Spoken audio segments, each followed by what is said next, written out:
Hey, good afternoon, everybody. It's October 20th, 2024. We are in the Old Testament book of Ezekiel, and we're going to read chapter 43 today, talking about this perfect temple.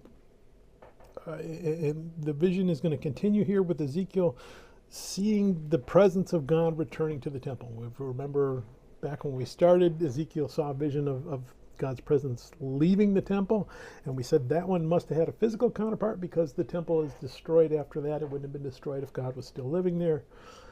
This is a little bit different because God isn't physically returning to a physical temple here. This is, again, a perfect symmetrical temple. It's the perfected temple at the end time.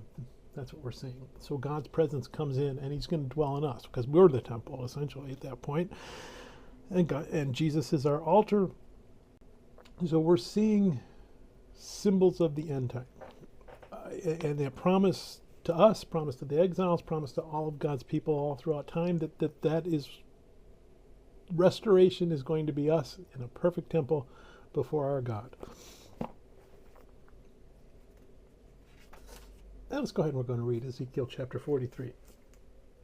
Afterward he brought me to the gate that faces toward the east, and behold, the glory of the God of Israel came from the way of the east. His voice was like the sound of many waters, and the earth shone with his glory. All right, so the man's glory. So that man that we've been talking about is probably Jesus. It was like the appearance of the vision which I saw, like the vision which I saw when I came to destroy the city. The visions were like the vision which I saw by the river Chebar, and I fell on my face. And the glory of the Lord came into the temple by way of the gate which faces toward the east. The Spirit lifted me up and brought me into the inner court, and behold, the glory of the Lord filled the temple.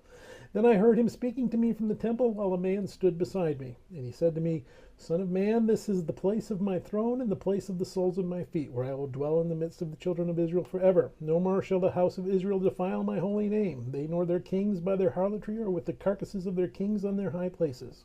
When they set their threshold by my threshold, and their doorpost by my doorpost, with a wall between them and me, they defiled my holy name by the abominations which they committed. Therefore I have consumed them in my anger. Now let them put their harlotry and their carcasses of their kings far away from me, and I will dwell in their midst forever. Son of man, describe the temple to the house of Israel, that they may be ashamed of their iniquities, and let them measure the pattern. And if they are ashamed of all that they have done, make known to them the design of the temple and its arrangement, its exits and its entrances, its entire design and all its ordinances, all its forms and all its laws. Write it down in their sight, so that they may keep its whole design and all its ordinances, and perform them. This is the law of the temple.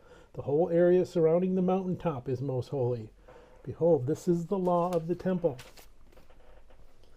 These are the measurements of the altar. It's in cubits. The cubit is 1 cubit and a handbreadth, the base 1 cubit high and 1 cubit wide, with a rim all around its edge of 1 span. This is the height of the altar, from the base on the ground to the lower edge, 2 cubits. The width of the ledge, 1 cubit, from the smaller ledge to the larger ledge, 4 cubits, and the width of the ledge, 1 cubit.